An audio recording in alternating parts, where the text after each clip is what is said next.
नमस्कार साथियों। एक तरफ वेस्ट बंगाल चुनाव खत्म हो चुके हैं और वहाँ की राजनीतिक सरगर्मियाँ लगातार लेकिन एक्टिव है। और सबसे बड़ी बात यह है कि चुनाव खत्म होने के बावजूद भी वहाँ पे हिंसा थमने का नाम नहीं ले रहा है।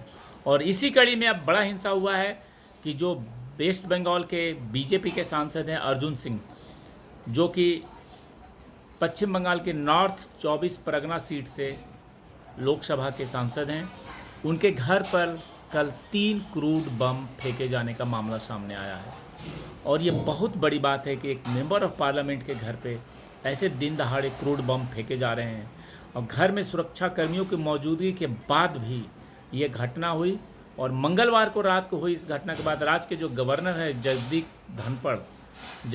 धनखड़, उन्होंने भी चिंता जाहिर की है। घर पर जिस वक्त बम फेंका गया उस वक्त सांसद और बीजेपी के प्रदेश उपाध्यक्ष अर्जुन सिंह मौजूद नहीं थे। हालांकि उनके परिवार के सदस्य उस वक्त घर पर नहीं थे। पुलिस ने मौके पर पहुंचकर जांच की है और घर में लगे सीसीटीवी कैमरों से पड़ताल जारी है ताकि बम फेंकने वालों का पता लगाया जा सके। परंतु वेस्ट बंगाल में इस प्रकार की जो हिंसा है ये लगातार जारी है और चुनाव के बाद भी वहाँ भाजपा कार्यकर्ताओं के ऊपर हमले किए गए, बहुत लोगों को मारा पीटा गया, बहुत सारे मर्डर भी हुए। और इसके बाद अब ऐसे प्रतिनिधि जो कि एमपी और एमएलए होते हैं, उनके घर के ऊपर बम फेंकना ये कहाँ की राजनीति है। और इतनी बड़ी ये घटना है जिससे कि आप वहाँ की कानून व्यवस्था के ऊपर भी सवाल उठ जाएगा कि कानून व्यवस्था का तो कुछ भी नामो निशान नहीं है। और इस घटना को लेकर ट्वीट करते हुए गवर्नर जगदीप धनखड़ ने कहा है कि पश्चिम बंगाल में हिंसा थमने का कोई संकेत नहीं मिल रहा है। सांसद अर्जुन सिंह के घर पर बम धमाके हुए हैं, जो कानून और व्यवस्था के लिहाज से चिंता की बात है।